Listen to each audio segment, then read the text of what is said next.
YouTube's up. Think everything's good. All right. Hey, everybody. It's Jason Blaha here, just sitting here drinking my morning coffee, looking sexy as hell as usual. And coffee chats they can get interesting sometimes. It depends on who comes through and what topics we want to talk about. We get into all sorts of crazy stuff, theoretical physics, whatever. But again, depends on what people have to say. As soon as you guys get in here, click like, give me a hello, give me a comment, and that will get these kicking into other people's feeds. We'll get more people, and we'll get some good conversations going. You see, it's Friday. It's a training day for me. Kind of planning out the workout and knowing what I want to do. I think I'm gonna mess with some chains or some chins today instead of pull-ups. How you doing, Max? Looking stacked. Appreciate it, man. Appreciate it. Yeah, I think I'm gonna do some chins today. I might even do some curls at the end. All right, just finish up with some arm work because we're gonna do all the squat, bench, deadlift, dips. I'm gonna push dips real hard though too. Yeah. I just get so much bench carryover. I feel like my bench is stuck just a little bit right now. And I kept getting stronger and stronger at the high rep work. My tricep extensions are getting stronger and the bench didn't move like on my top sets at 315. So it's like, okay, let's do the stuff that we made it go up with last time. And that was pushing dips. Dips really did a lot. So I'm going to start pushing them again. All right. But yeah. And keep doing box squats too. And the reverse hyper should be helping. Should be helping with where I'm weakest on my deadlift. Like I feel like I've said before, I feel the hamstrings kind of limiting me, and I can tell that they're a limit. So you just build the hamstrings up a little, which really sucks because I really wish that I could only deadlift for posterior chain. It's so good, but just because of where I've been with strength before and hamstring size and strength. My body's not letting me do that right now. Not that I don't have a good deadlift. I mean, I pulled 500 for 5 the other day, like a full resets on a stiff bar. But, you guys know what I mean. A lot of people be like, dude, at your age, I would kill for that. I'm like, yeah, but, we could bring it up a notch. We can bring it back up a hair. Hey, Max, hit the like button for me, by the way, though. We could use that. So, yeah, I'm going to hammer the volume on the reverse hypers, which will be good because I'm running and everything. So just having a more stable lower back, not a bad thing. What's your max on deadlift? I don't know what my current max really is. My best this year was 585. All right. Desert says, been doing George St. Pierre's Rush Fit. Similar to tap out XT, lots of continuous movement, 20 to 30 pound dumbbells and stuff. Okay. As long as you understand it's cardio, right? Just, as long as you understand what the purpose of something like that is, that it's cardio, right? Like you're not going to gain muscle from that. Just be aware. But nothing wrong with it. It's just would count as GPP, I guess. Right? It's going to be general physical preparedness. It's just never a bad thing. I like my sled for GPP personally. Same idea. I feel like you build some muscle from that. I'm using that logic, then you could just run. So you could go jog. You could run a 5K max in and build muscle if that's the case. Now, to be fair, if you have no muscle, yes. Like if you go straight from the couch to doing something like that, yeah, you'll gain a little bit of muscle. But if you've already been lifting weights, you're not gaining anything from it. That's just reality. There's just not enough intensity or reaching fast twitch muscle fibers to fatigue. You're not putting mechanical tension on the muscle fibers that really grow for a non-sedentary person. And that's okay because it's not the point of something like that. As you understand, it's conditioning. So, and I think people confuse those things.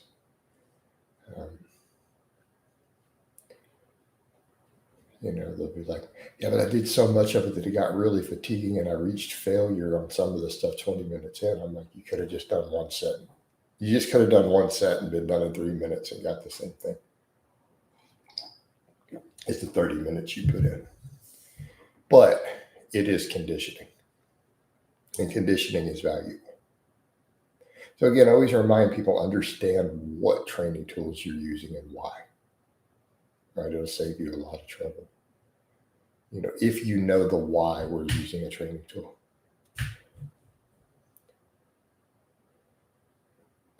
John, that guy's a clown, dude. You talking about with that thing you stand on?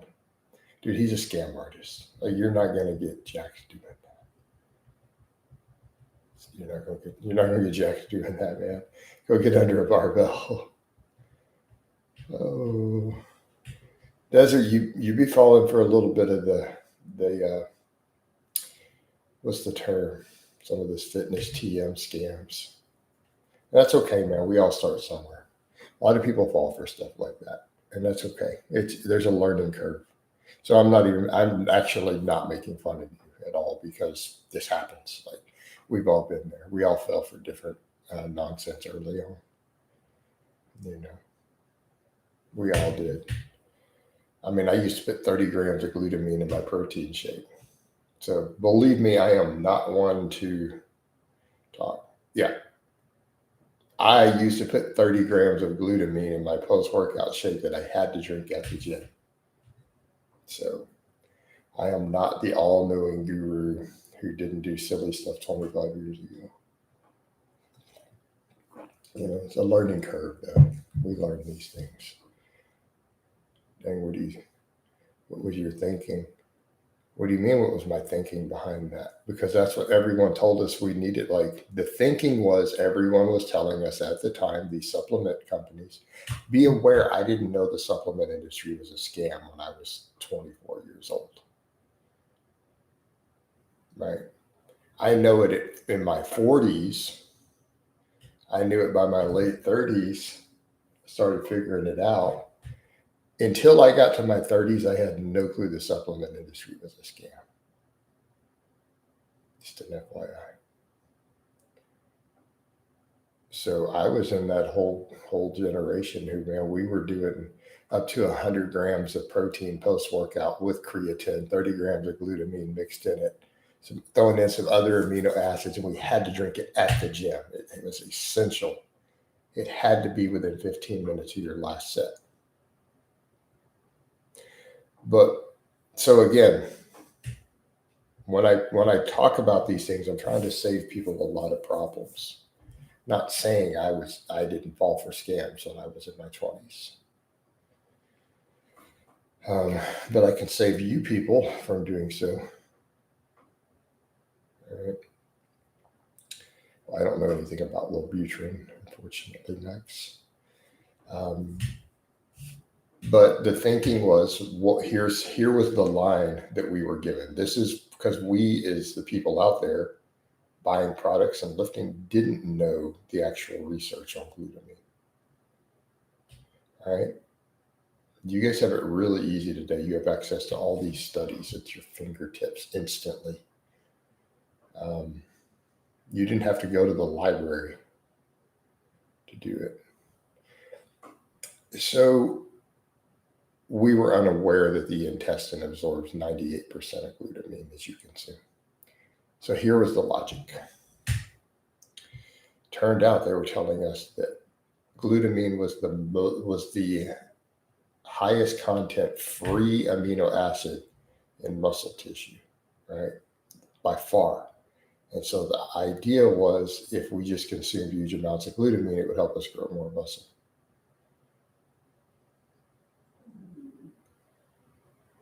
All right.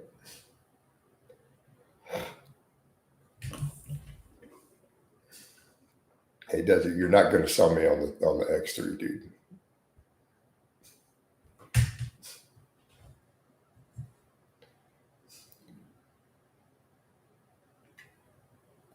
Did you get that partnership while Louis was still alive?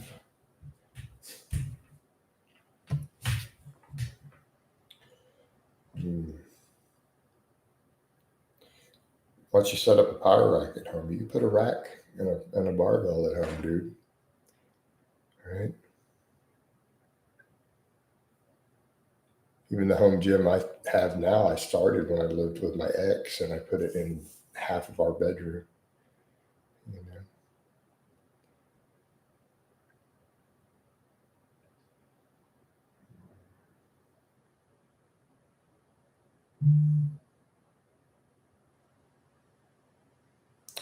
So there is that.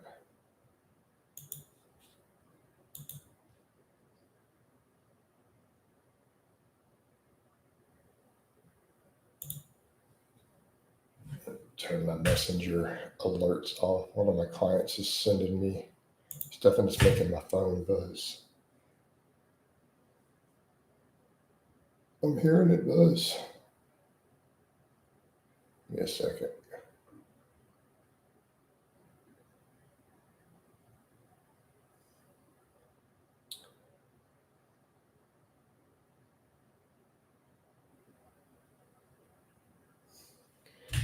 The sickening stars, good work, man. What?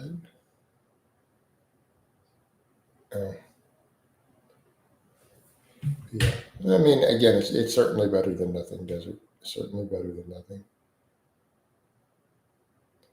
But no, it's honestly not a big deal. Set up a small rack. You'll get way, way, way more out of it. Way more out of it than you will that thing. I'm just not big on the whole gimmicky product fitness thing at all. I simply do not believe that we can replace free weights in terms of benefits. I just don't think it is possible. You know. Plus, we're in an era where again, there's a lot of surplus gym stuff out there floating around. Used stuff is cheap. It's cheaper to set up a home rack and barbell than you think it is.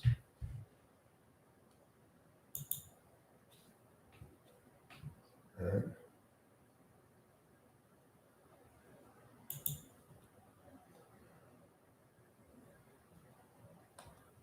See.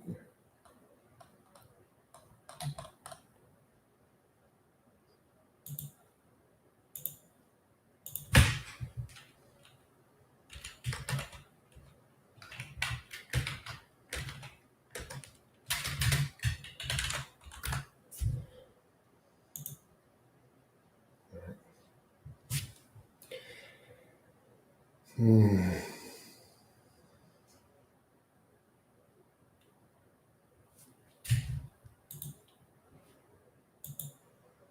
All right.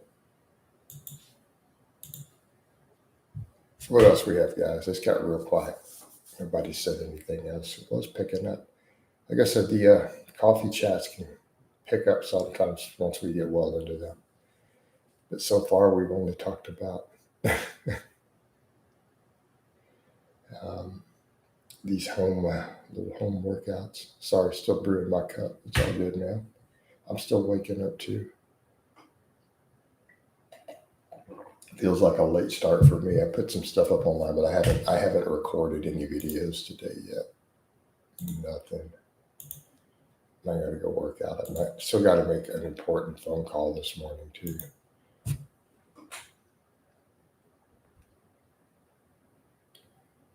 What? Hey, Desert. Hey, I'm going to ask you very politely not to spread misinformation in my channel. I mean, I'm not trying to be mean, but everything that you wrote is complete bullshit from a scam artist. But it's not better for your joints. No, traditional weightlifting is amazing for your joints. Done correctly, traditional weightlifting is amazing for your joints and your bones. Right? I'm telling you, that guy is a scam artist.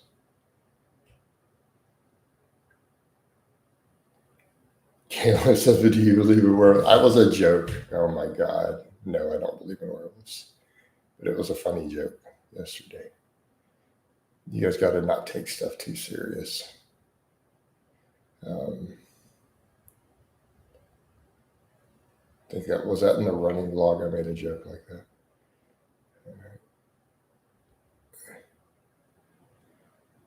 Though the muscle and connective tissue is good. Exactly. And the same thing with your bones. All right. Your bones. Yeah, no, I'm not tempted to try it out at all. Like I've seen it, I know what it is. I'm just I'm not even remotely interested. But no, traditional weightlifting is great for your joints. And the same thing, why wouldn't that cause muscle damage? I don't get sore from squats, by the way. I mean, if you want to be frank, I don't get leg DOMs from my leg training. And you guys see how big my legs are. You see what I lift. I don't get sore. My legs don't get sore from training. And DOMS is a very complicated, extremely complicated thing to where a lot of doctors are still not fully figured out what causes it. So that guy is full of shit, dude. He's a con man selling a product. Again, you got to quit parroting all the salesmen. You're gonna get took. Why are so many weightlifting programs connected to the Soviet Union? Because they pioneered a lot of stuff. So the Soviet Union dumped enormous resources into winning the Olympics. Right? It was for them, it was a big thing in the Cold War. Like it was a big part of the Cold War. And then we kind of followed suit. So the Russians put enormous amounts of scientific resources into their weightlifting programs, and then that carried over to all their other sports. So the Russians had all their athletes before long doing weightlifting with barbells for all their sports once their researchers started drawing some conclusions. So they literally had hundreds of scientists that they allocated specifically to building better athletes. Like they put a lot of resources into it. And that ended up with all these weightlifting programs being developed by the Russians. And so that pushed a lot of stuff out there. And that's where a lot of the West Side barbell stuff originally came from too, was Louis digging into that data. Is the Russian system. They have more than one system. Not necessarily, Scott. All right? Not necessarily. Some of those squat volumes get real high. All right? Well, the conjugate method is a very eclectic system that draws from everything. Like Louis drew from every source he could and tried to combine stuff together. He essentially took the same philosophy that Bruce Lee had of listen to everything, learn everything, take what works and throw away the rest. Right? Is essentially the philosophy that Louis implemented and came up with a system, which we know is the conjugate method. It's pretty much always going to be a 4-day system with rotating concurrent training. Yeah, Louis liked 4 days for the lifting. No, he didn't have people do lifting more than 4 days, but everything was conditioning all the time. So keep in mind, anything people were doing outside of those 4 workouts per week was all super high rep stuff, like sets of 50 on the reverse hyper, sets of 100 on bands, conditioning, GPP. Like, so this is what, conjugate was built around, right? They only had the people actually lift anything 4 days a week.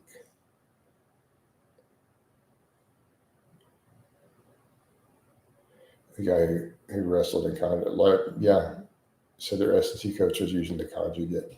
Tons of sports teams use conjugate. NFL uses conjugate.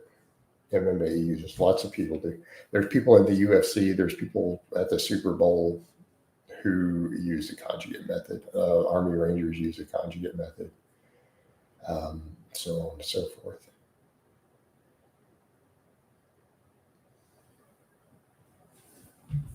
right? And it involves free weights. Back to that point. Get those likes up, guys. We got more people commenting than we have likes, I think. Come on. Help coach out here. Gotta get those engagements up. Even though I don't always use conjugate, I am obviously intimately familiar with the fine details of it. I probably at different times listened to over 100 hours of Louis lecturing, right? I listened to Louis Simmons talk for over 100 hours and probably read everything that he put out. And I know someone who coached for a while and trained at Westside for years. As a personal friend. So, again, very familiar. Do you always deadlift after squats on loose system? No. Nope. No, not on max effort day. Your max effort lift might be a deadlift. So if a max effort lift is a deadlift, then obviously you're not squatting that day.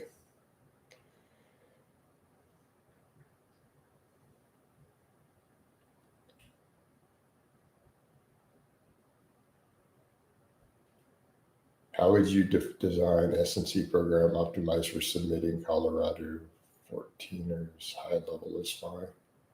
You asked me how would I design? Do you want me to do that in a live stream?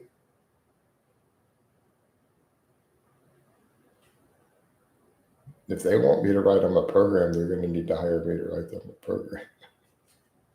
I can't write a program in a live stream. I'm not doing all that.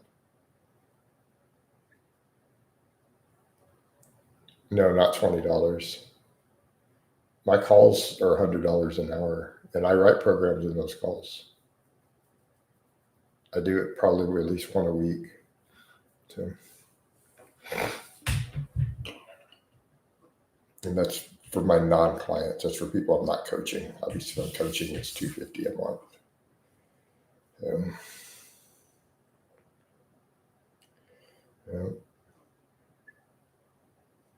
I don't have any calls scheduled this weekend yet, though. So, hey, Desert, if you want me to write them a program, you can hit me up for a call, and I'll sit down with you and map one out. But that requires a lot of back info. I'd have to know what equipment they have in the weight room. Hey, if they want me to write a conjugate program, I can for the team. So there you go. Yeah. You can't write a conjugate program for people when you don't have a list of everything they have access to in their weight room. Kind of important. Yep, I got to start my workout and actually chat, but thanks for answering the questions. You're welcome, man. You're welcome. I might need to top my coffee up. Hold on, let me leave this so people will see.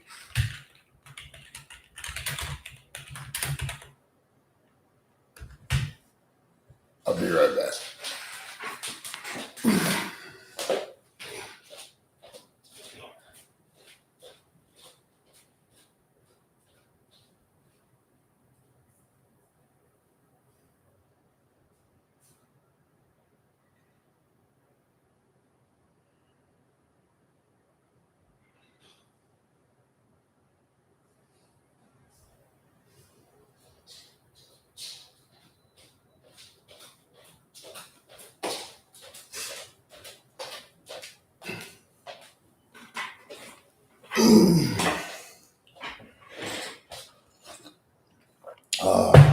Yeah, dealing with so much complexity still this week.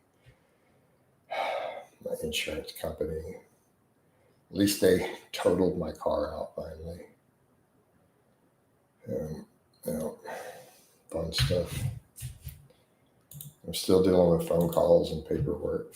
I'm gonna have to refund a whole month of insurance because I got billed after the car was totaled. Yeah. So yeah, I'm training and coaching and doing all this stuff in the middle of dealing with all that. I put up a picture for those who didn't see it on Facebook and Instagram. I got dozens of them, but I put one up. What's left of my vehicle? You know.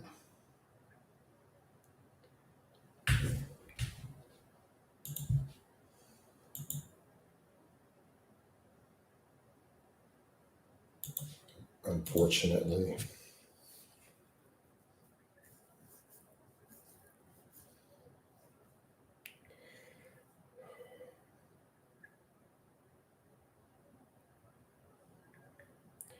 Which needed to be done because there's haters and trolls who've had it all up online anyways, but they're too stupid to have realized that I actually own the vehicle. They thought someone else did.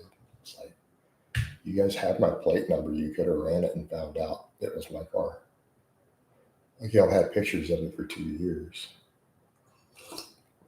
Yes, crazy stalkers. That's how they are. I mean, y'all been sending me pictures of my own vehicle, thinking it belonged to somebody else because they're too dumb to run the plates. Oh my God. What do you do?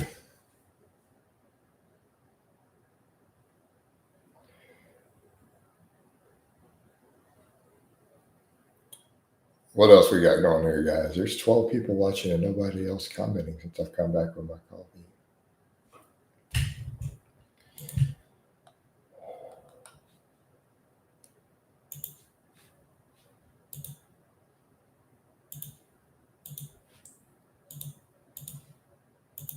Well, I guess I'll post some memes since nobody's interested in chatting.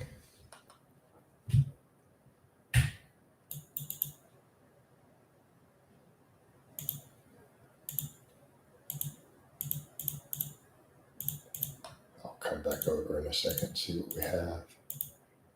These are so hit or miss, like I never know how many people I'm going to get. There we go. Hey, Jason, been a long time fan. Been training since I was 17. I'm 24 now, and I literally better than 95% of my peers. I believe it. I mean, you've been training for 7 years. Most people don't train. You know, very, very, very much believable. And that's what I tell guys. Like, it's not even that hard to be the top 1%. That's why I laugh. I get people who say silly stuff like, and I'm like, I'm not trying to toot my own horn, but that is not a realistic figure. They'll say, Jason's, in terms of physique or body, he's in the top 1% of his age bracket. I'm like, compared to the general population. So you're telling me I can go walk around and there's going to be, if there's 1,000 guys in their 40s, there's going to be 10 at my level? I don't think so. It's not accurate. Yeah, not even saying it cocky way, but it is consistency. Right. I mean, in my case, my last powerlifting meet put me in the top 1% of my bracket of competitive lifters. My last total, literally, I did 3 years ago almost. So I did it 46, 45, whatever it was. Ranked me in the top 1% of masters powerlifters in the world.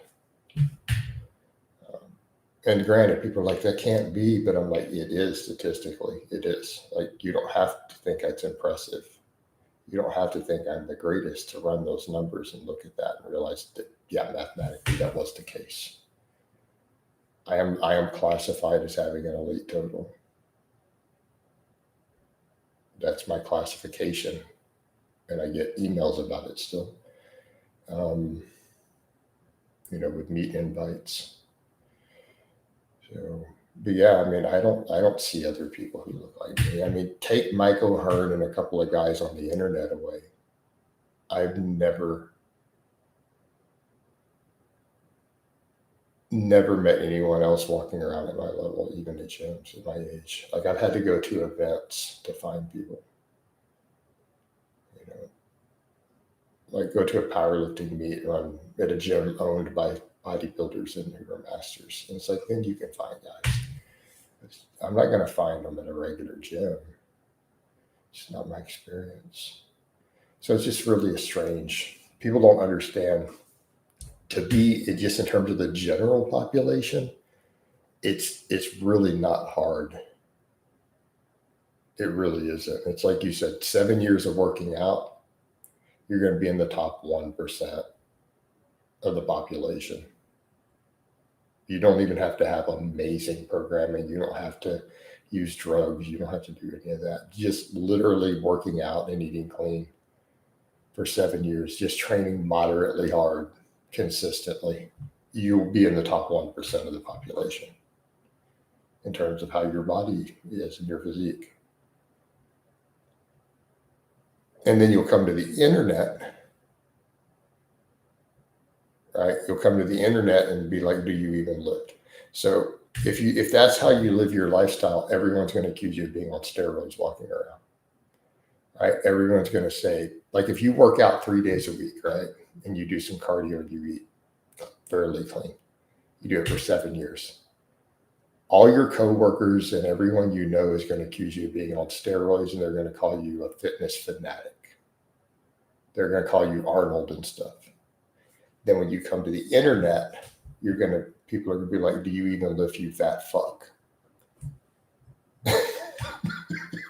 Right? On the internet, you will then be a do you even lift? But in real life, you're going to be accused of steroids. All right. Been out of the loop with your channel for a few years, something to pop in. Don, you're an OG, but this is the best. Oh man, this is my morning. Go check the afternoons. Like I am so flat, and so you're gonna laugh, Michael. Check out the afternoons once I'm carved up because I do intermittent fasting. My arms are about 2 inches bigger when I'm sitting down all the afternoon chats, and I have a vein up my arms the size of my pinky pretty much. So people in real life, yeah, of course they do, Charlie. Why wouldn't they?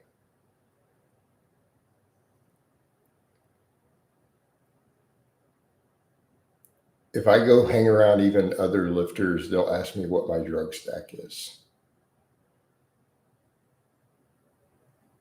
Okay, you get a shot aside to compare the coffee mug size. This coffee cup is massive. No, you don't need that. Again, context for the size of this coffee cup. This cup is massive.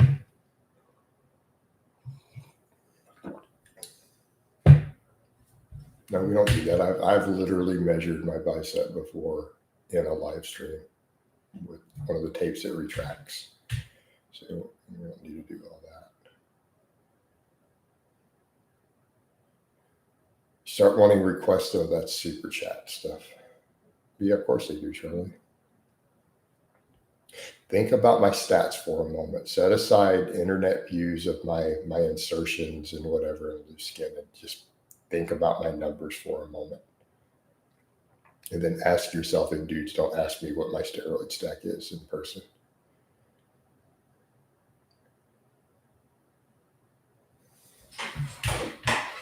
Again, plug in my height, weight, body fat, and realize what my fat-free mass index is. I usually drink an entire pot first thing in the morning. I mean, I cut it off in the morning. Like I would never drink coffee in the afternoon. I mean, I might drink coffee as late as 10 a.m. sometimes. You know, depends. I've been known to have a cup as late as 11 a.m. sometimes, maybe. So it depends on how I feel that morning. But I don't eat food in the morning. I don't break my fast right now till afternoon. So I had breakfast about 10:45 p.m. yesterday. So I just have black coffee in the mornings. So I train fasted. All my running's fasted. All my lifting is fasted. I've been doing that for years. Right?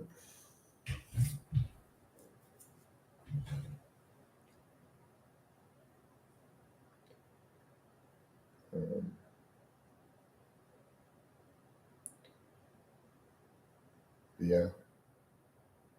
It's usually other lifters who ask, obviously.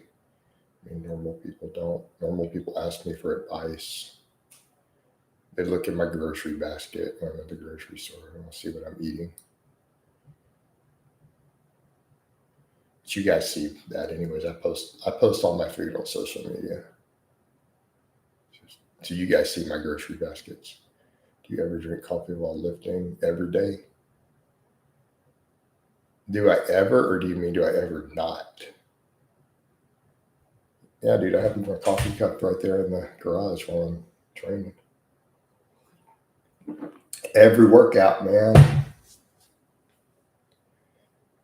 I'm 70. Of course we do.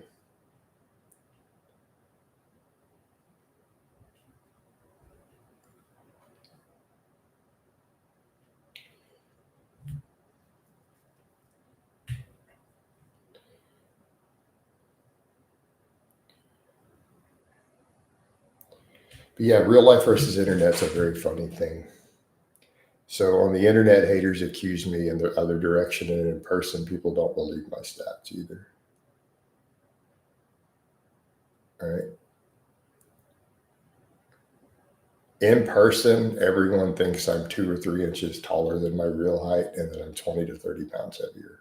Like when these conversations and people just ask my height or weight or stats, they always way overshoot. And on the internet, they usually accuse me of being 3 to 4 inches shorter than I actually am. Right. Like I've literally had someone in real life say, "What are you, about 6 foot 250?" I was like, I was like 225 at the time. I'm like, no, dude. I'm like, I'm 5'9", 225 right now. I mean, it happens. It's so weird. And on the internet, apparently, I'm 5'5" or something. I don't know.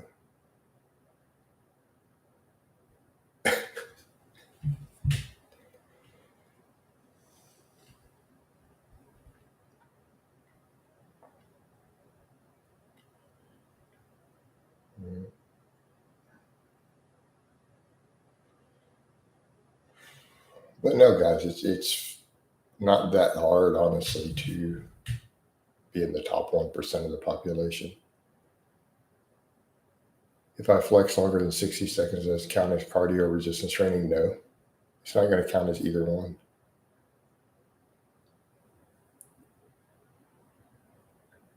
I mean, it might create some fatigue. There's some sort of response, but are you asking, is it going to improve your endurance, your cardiovascular endurance? No. And resistance training is like, are you going to stimulate muscle growth from it? No. No.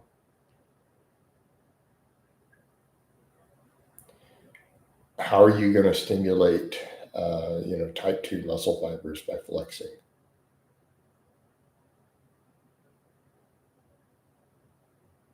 So we come back over to the question of, do you lift weights? If a complete couch potato who's never worked out got up and started flexing really hard every day, they might gain a little bit of muscle. But if you actually lift weights, you're not going to get anything from it. There's just no pathway by which it can do anything, right? You know. So again, you have to understand how training response works in terms of muscle growth.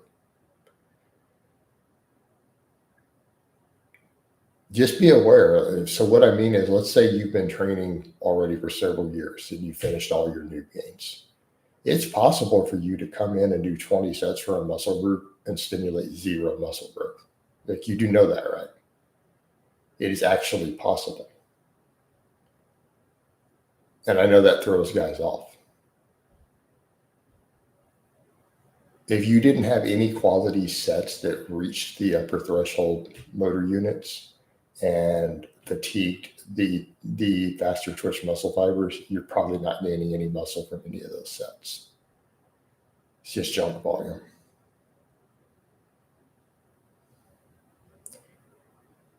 You might have worked out, but it doesn't mean that you trained anything. Like you didn't train anything new in terms of muscle fibers that, right? Even if you got a little bit of a pump, you still might not have stimulated any hypertrophy because you simply didn't train hard enough, right? I'll give you an example. So people say, I don't understand. Give me an example. All right. Perfect example. Let's say you're capable of bench pressing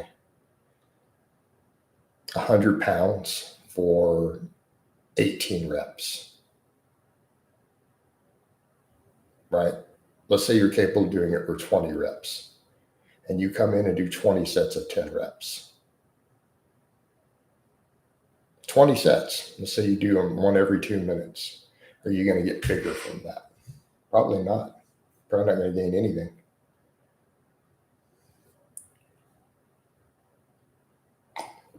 It is unlikely that you gain anything from it. Even though the tonnage itself was fairly high, there was simply no demand placed on any of your faster twitch fibers. Now, if you're a complete novice, sure. But if you've been training a little while, you're probably not gaining very much, if anything, out of that workout. You might not gain any muscle from it. How are we feeling about calisthenics? I need you to be asking me specifically. That's too vague of a question.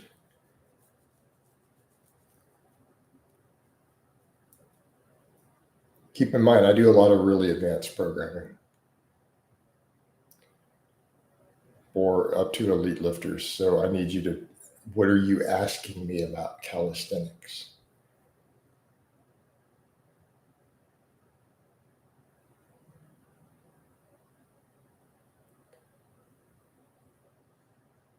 Pure calisthenics, why would you do that? Why would you limit your tools and not use any weights? I think that's not just stupid, it's fucking stupid. Now, do I like bodyweight exercises? Yes, I think they're great. Do I do weighted pull-ups and weighted dips all the time? Yes, I think they're great. I think they're fantastic.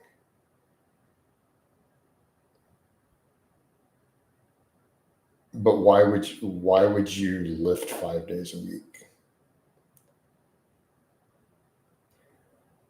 As a general rule, I don't recommend going over 4 days of resistance training a week unless you're exceeding a gram of steroids a week.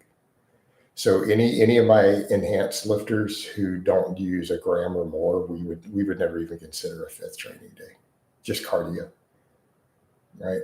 So if you're peaking for a powerlifting meet on 600 milligrams, we're not training more than 4 days a week.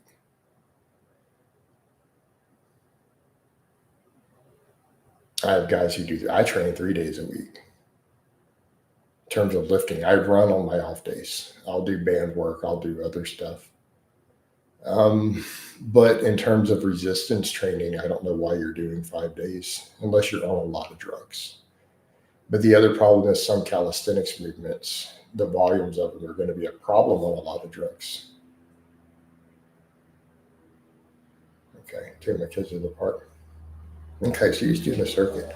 But so here's my point. Are you not lifting weights at all? Like, how are you going to get strong? How are you going to build your lower body? How are you going to get bone density? Like, where if you're not getting under a barbell, you're not doing heavy lower body work also.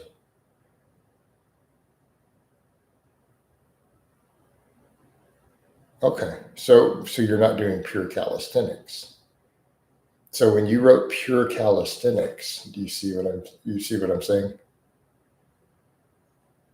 So you're not doing pure calisthenics.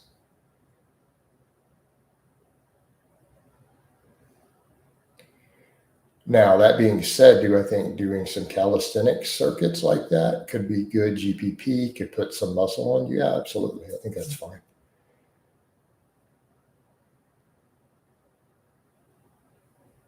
I think that, well, fitness and health, bone density, and okay, yeah, I'm going to say no. And the reason, in terms of health and fitness, your lower body is more important than your upper. You cannot correctly fully develop your lower body with calisthenics. I mean, pistol squats and stuff are a party trick. Okay, but they're more reliant on balance than they are on reaching fatigue in the muscle fibers and putting tension on them. So no, it's not. It's just not going to be perfect for fitness and health, mainly because of the lack of lower body development. And you're leaving options off it. But don't get me wrong. Do I think a person could really put a lot of focus on, say, chin ups and dips and get really good upper body results? Absolutely. Absolutely. In terms of fitness, muscle mass, everything else, yeah. I'll go so far as to say the average guy could just do tons and tons of chin ups and dips and get really strong at them and probably have a better upper body than a lot of these evidence based bodybuilding programs would produce. Let's be realistic. It's superior. Problem is the lower body. So no, I would. But I mean, I don't have a problem. Like, okay, so you're doing barbell work already, and then you're going to the park though and doing calisthenic circuits while your kids are there. I think that's fine. I think that's solid. Like, I'll sign off on that. I'll be like, yeah, that sounds good. Right. Straight edge lifestyle. Hey, Jason, why is it not recommended to spread out volume over 5 days? So you're doing 10 weekly sets and you do 2 sets a day. Lack of recovery time for tendons and joints. Right.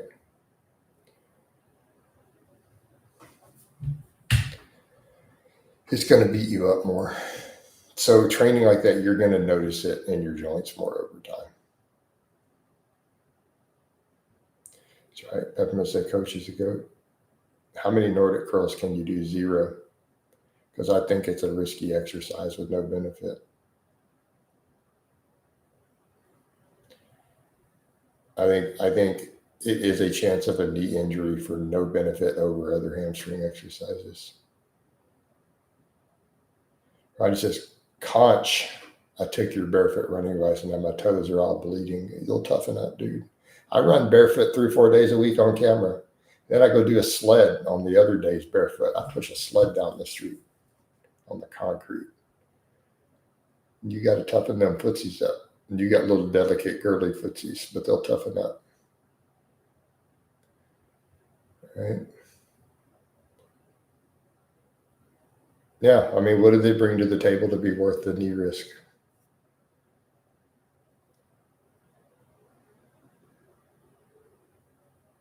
I'm just not a fan of the exercise. Like, what does it bring to the table to justify the risk?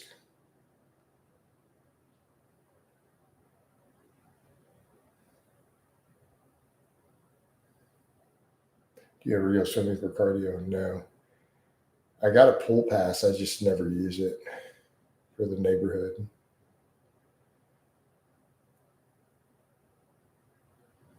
I mean, I could in theory. There's a swimming pool right there. I run by it every day. Not running, and I have a pass to get in. Like, I have a gate thing. I've literally never used it. It's sitting there on my bar right now. I've never used it. I can run or bike, but swimming kills me. Problem is too, I like to document my cardio and stream. Like, I like to multitask and get paid for it. I need to pick up ad revenue and followers, and it's kind of hard for me to go film myself swimming. So on top of that, I'm multitask, dude. No, beautiful. Look at him. I'm just not a fan, dude. So to answer your question, I can't do any, like, because I don't do them. I have no interest in doing them. Yeah, Lars needed to be taken. Yeah, the barefoot running. I mean, dudes get all silly about it. I'm like, well, toughen up, man. As a species, we're designed for barefoot running. Your ancestors ran down antelopes on foot, barefoot. Just stop. Jesus Christ, guys. And I'm not even trying to be that way. It's just, it really and truly isn't a big deal. Like people, people are soft.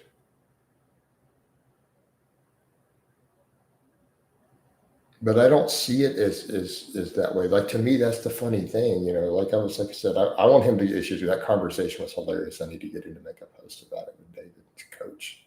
We were in a video call, and he pulled that. He's like, "You downplay what you do. What you do is insanely hardcore." And he's a coach for a living. I'm like, but it really isn't. He's like, I've seen you squat. You're 48. I've seen you squat 500 pounds. You get out and push a sled barefoot and just go take random runs. You just go run 5K barefoot on the pavement. He's like, normal people can't do this stuff. And I'm like, but they can. It's not that hardcore. It's just training. And that's why he laughed. He's like, so why do you downplay it? And I'm like, because I downplay it because if I start thinking that it's difficult, I'm going to puss out. Like the moment I start going in my head, deadlifting 3 days a week is hard, it's hardcore, I'm going to turn into a fucking pussy. That's it. That's like a one-way ticket to just becoming a soft pussy. The second you start telling yourself in your head, running barefoot's hard, dude, deadlifting 3 days a week is hard. Like if I start saying that instead of just saying, this is just training, guys, it's just working out. It's just a Wednesday. It's just Friday, right? When you start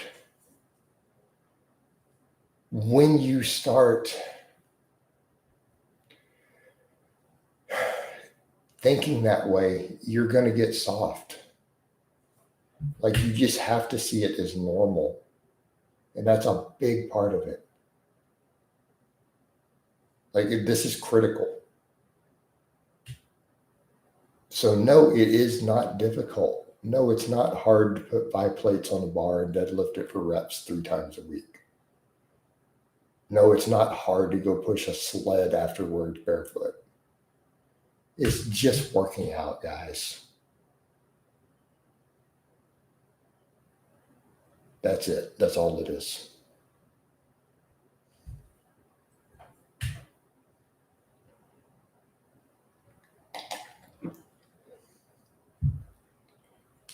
And I'm not even saying it from that perspective. I'm not trying to be like, oh, I'm a super alfalfa male.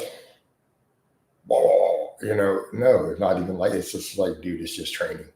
Quit being a soft fucking pussy. Just stop. Just go work out. It really isn't a big deal. And I think that's the problem we have. People have gotten that soft. Right? We've gotten soft as a society. Like our success has created soft men. And we all know that soft men create hard times.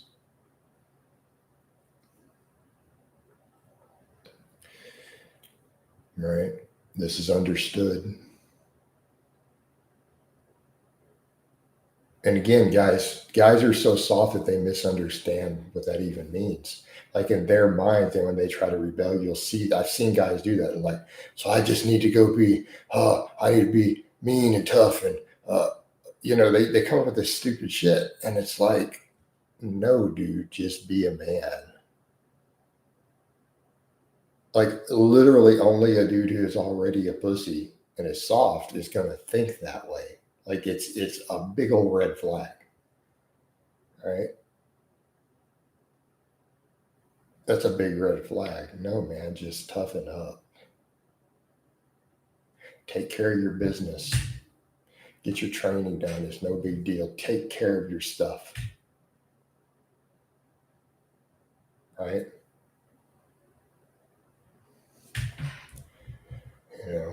And that's what we mean. And be grown men. It's these same guys who talk about, I've made some posts on that on Facebook. These same guys who talk about they can't meet a good girl.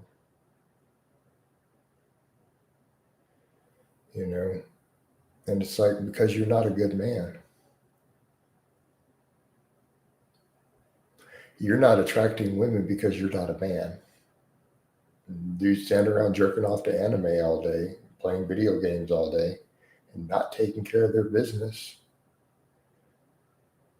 And it's like, here's a post I just made this morning. I was still waking up, right? I'll read it out to you guys. Put it on Facebook. And I quote. Scroll down to it. It's already got a bunch of likes, a bunch of comments. I'll read them later. I wrote, guys are out here expecting to find a woman who does all their cooking, all their cleaning, gives them a blowjob every day, and still goes halfsies on the bills. Then they wonder why they're still single while being a nice guy. You know what I'm saying, guys?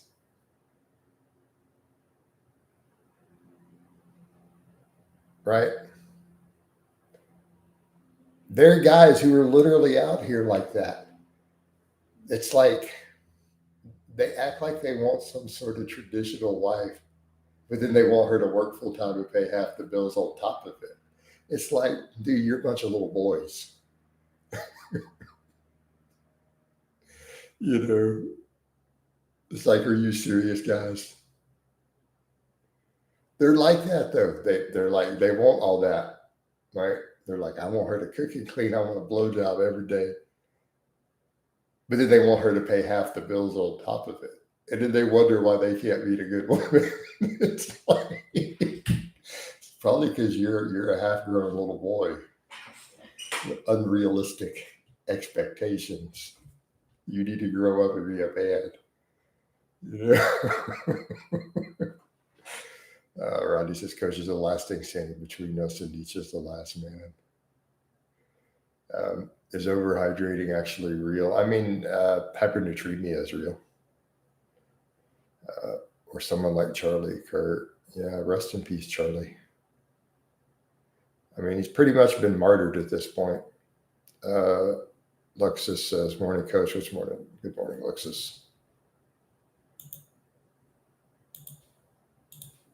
All right. My wife pays no bills and doesn't cook. Well, that's interesting, Bert. But she stay at home, though. Yeah, I mean, fair enough, dude.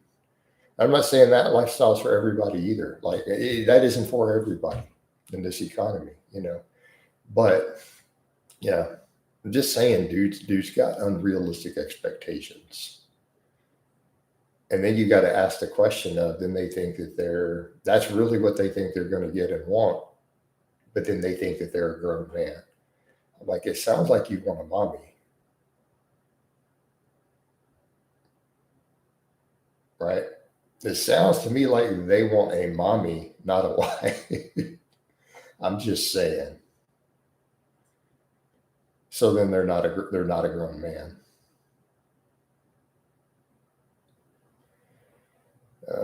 Can you calculate how many videos of caffeine you consume? No, I don't care. She stays at home though. Give her money. If he's happy with the situation, why does he need to give her an ultimatum? Blue says he don't want her to cook. If she cooks, that's less control over his nutrition. There you go. That's fair.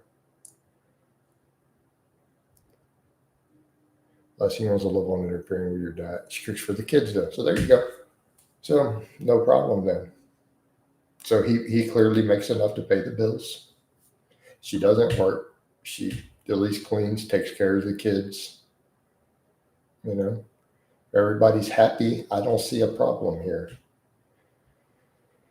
You know, he's obviously doing well enough financially that he's got kids and he's got a wife who doesn't have to work. So more power to you, brother. So it sounds like you're taking care of your business. And then he's like, he goes to the park with the kids and does calisthenics while the kids are playing at the park. You know, like, all right. Now that we're getting this whole backstory here with Big Perk, it kind of makes sense. So basically, Big Perk here is being a man.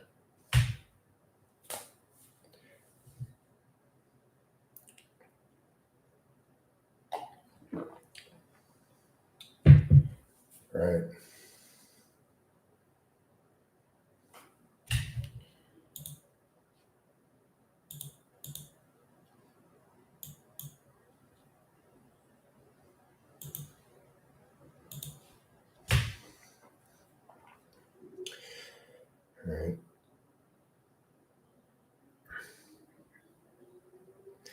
Of course, I got some blowback on one of them, but then one of them apologized. I had a post too I made late last night. It had a bunch of stuff. I want to see what I have. A man who lacks discipline is a slave to his impulses. Discipline is forged through consistent habits. Let's go to the other one. All right, bros, you don't need to chase women. This one got a bunch of engagements. Focus on your finances and your fitness. If you're taking care of your business as a man, not behaving like a boy, she'll show up. Boy, that created a fight. Perk says, I just do what I'm supposed to do, ain't nothing to it. And that's the point. All right, so this is then the mindset of a man, right? This is the mindset of a man. Not a big deal. He's like just doing what he's supposed to be doing.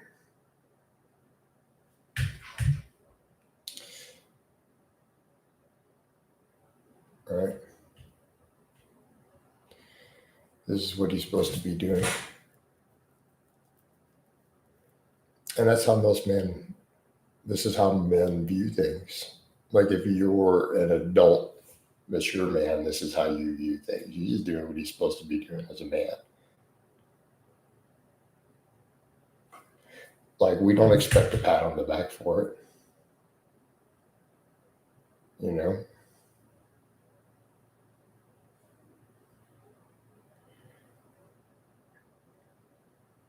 Yeah, exactly. And that's the other thing too. I saw a thing where this one woman, apparently it came through my feed, felt really bad in this review. She pretended to be a man on dating apps to see how bad it was, and then she somehow she feels bad for men. But it's like, yeah, but the guys who are on the dating apps are already the bottom of the bucket. Like guys are going to dating apps usually when they're not able to meet women through the normal means. These are guys who are probably not taking care of their business, right? If they're going to dating apps, you know, just saying. And they already know it's going to be a 5-to-1.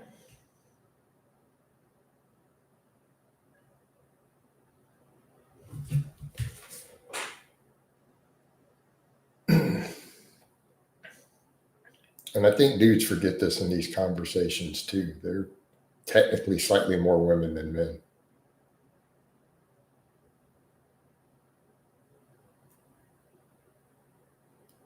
Not that hard to meet women.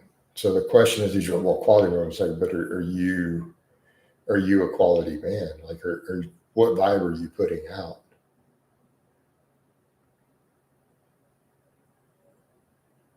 You know.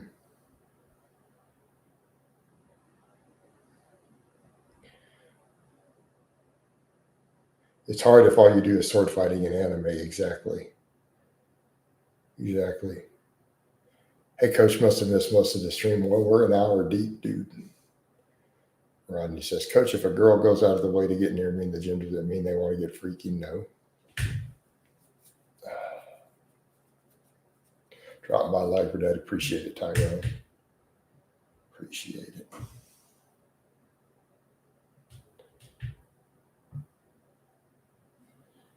Kirk says a lot of men also want to do only what they want to do. Not going to work if you want to attract a woman. You got to hit the walking trail in the book.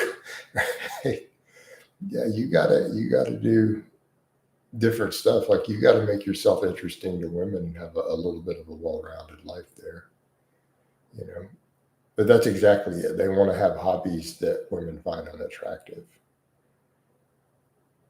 and that's okay. But they're choosing a monk lifestyle. Morning, coach. Drop my like for daddy. Appreciate it, guys. If you choose the lifestyle of a monk, don't get upset when you end up with the lifestyle of a monk. You know, it's like you said, if all your hobbies include sword fighting and anime, then you know you've chosen celibacy. Right? They call it monk mode. Would you ever mentor in real life? There's a young man that we've been giving advice to, my brother and I. He was in his early 20s. We've taken him under our wing just a little bit, give him some life advice. So yeah, they call it, but that's the point. They've chosen a life of celibacy. They don't get to cry. They're not meeting their heavenly blessed beauty. They've chosen that life. So people need to understand those guys are not incels. It's voluntary. They've chosen it. Right? They've chosen a life of jerking off to porn. They've chosen this life. That is the choice they've made. And so they need to live with that choice. You made your bed, now lay in it. Did you have, yeah, I had men who gave me life advice. Ironically, you want to know who one of them was? The guy who they make all the memes about with Wilton, with the whole grenade thing, who told me that story. Wilton taught me how to talk to women. It was hilarious. He gave me a lesson on down in public at a fair. He goes, let's go over here to the fair. Like, I'm gonna teach you how to talk to women. It was hilarious. Yeah.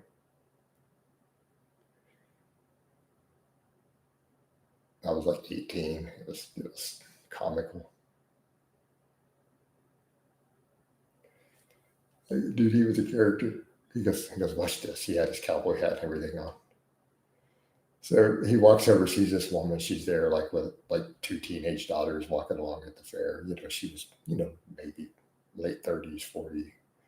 She was pretty, and he stopped and he just comes over. He goes, "Excuse me, ma'am." He takes his hat off, and he goes, "Ma'am, I just couldn't walk by you without telling you how beautiful you are. I just wouldn't feel right if I did that." And she blushed and everything and said, "Thank you." But the dude took his hat off. He was like 50 years old. He took his hat off and he goes, "Ma'am, excuse me." And then she blushed and everything and said, "Thank you. And he said, "No, thank you." And we walked by, he goes, see, Junior, that's how you do it. But no, my grandpa was a mentor too. Charlie, you need a cowboy hat. Well, no, he had everything. He had his boots. He had his starched jeans. He had everything.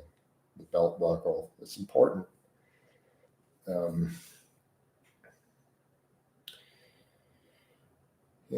no, my grandpa was a mentor. My grandfather, definitely.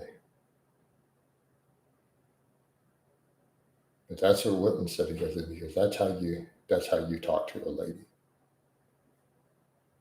There you go.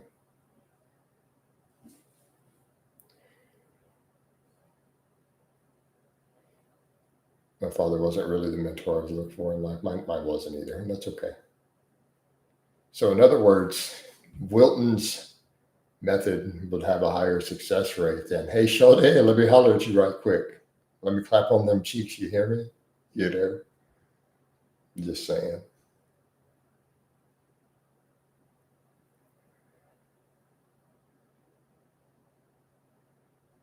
My go-to. What's your success rate on that, Rodney?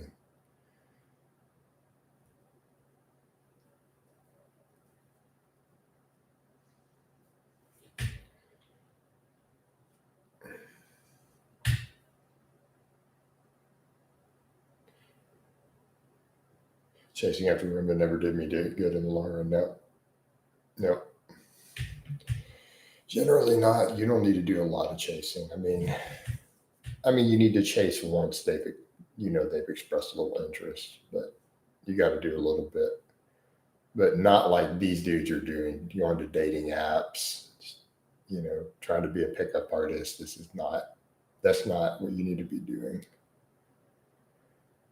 Take care of your business.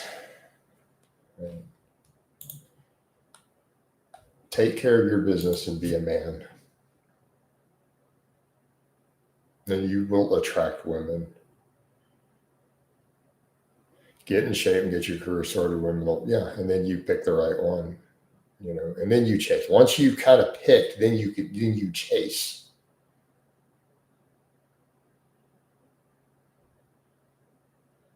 I blame this whole issue on mommy's boy syndrome. That can be a problem. Yeah, then Peppermint's right. You pick one and then you go chase. But you know she's already interested, but you still have to chase. You know. Right. Yeah, pickup lines are childish. Yeah. I mean, Willie did it just fine there. For someone who's 5'11" and a half, what would you say a good way to be at to look like you lift to the average person? Depends on how lean you are. A lean 180 at 5'11", you're going to look like you lift. You don't have to be my size. Keep in mind, I am to the average person. Set aside the internet. Just stop with the internet. To the average person, I'm pretty much comic book character size. Like I know the internet doesn't grasp that. You don't have to be at my size for the average person to know that you lift and to recognize you as a lifter. It's just not necessary. So then they're like, well, how do they see a pro bodybuilder? They see them as a midget who looks like a complete freak. Keep in mind, guys, most pro bodybuilders are really, really short. Those stats are lies. Like, I've met plenty of Olympia contenders, and not one of them was my height. None of them, ever. Including Ronnie Coleman, including Dorian Yates. These guys aren't 5'10". Just stop.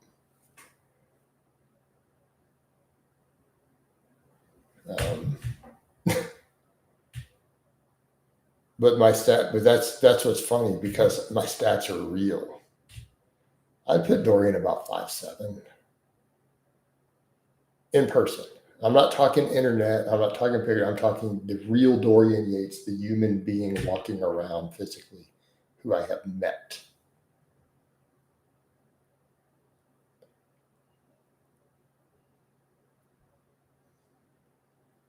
You know.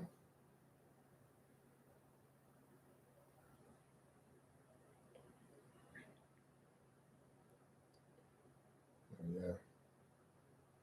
I thought, no. Yeah, but 5'9" at your size, right? I mean, I walk around in 209, 210 usually in the morning when I wake up. Yeah, I mean, so back to his question. If you're 5'11", 180, you'll be good to go. If you're 180 at an athletic body fat, you'll be fine, dude. People will know that you lift. You know, hit my dad bod strength standards. Right? Hit my dad bod strength standards. Be 180, you'll be good.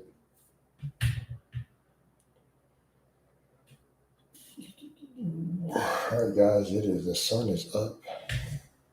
I might wind this down. I don't know that Arnold is really 6'1". I've had a lot of people say he's not.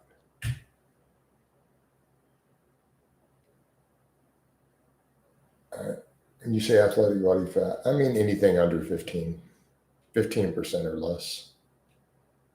You know. Guy says, I'm 5'10", but in shoes 5'11". That makes you 6 foot. Actually, on the internet, that makes you like 6'1". Laura says, afternoon coach, I'm late for the party. I didn't know there was a party.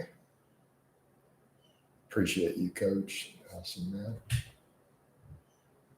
A lot of guys wearing lifts. Well, I mean, I think dudes measure their height in shoes and all sorts of stuff. I don't know. You got going on? Well, I got some important phone calls to make. Tomorrow, I got a bunch going on. I'm going to get work done, but it's like I have people coming through for some things tomorrow. I got to train my brother tomorrow, actually.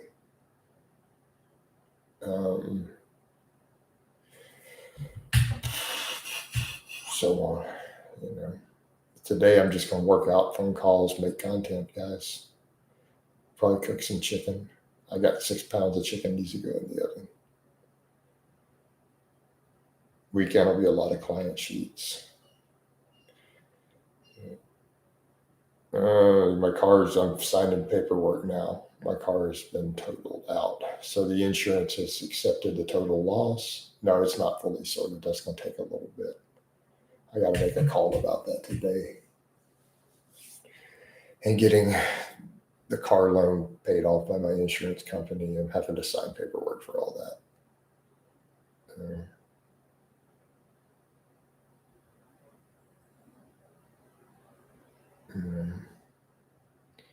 But no, at this point, the other person is being found at fault. Like my car, no one involved in my car is at fault. The other person was arrested for DUI already. I don't have time for beef with anybody. Yeah. Wouldn't being 180 at 5'11" because I was overweight? I don't know. But you asked me to give you an estimate, and I did.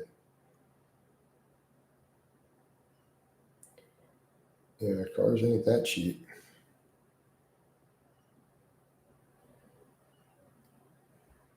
So I still owe $22,000 on my car. So that's why my insurance is. That's what's still owed to my car finance. Yeah. Yeah.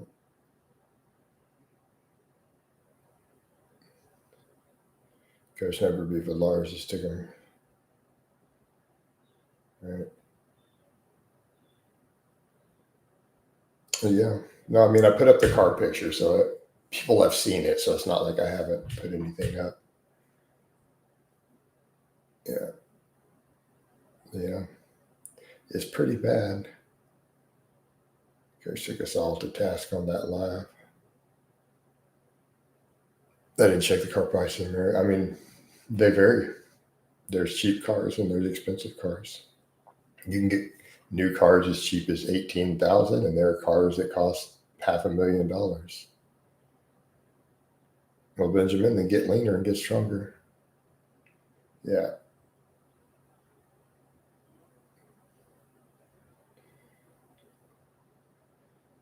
Yeah, even used cars are ridiculous. Yeah, they can be.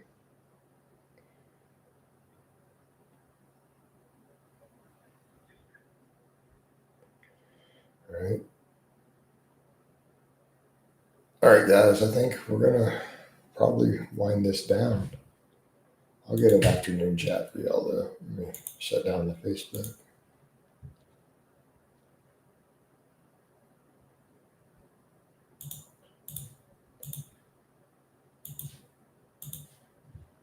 Yep, time to wind it down. Sun is up. I got to train at some point here this morning. I got a long workout, so I need to make a phone call and get to it.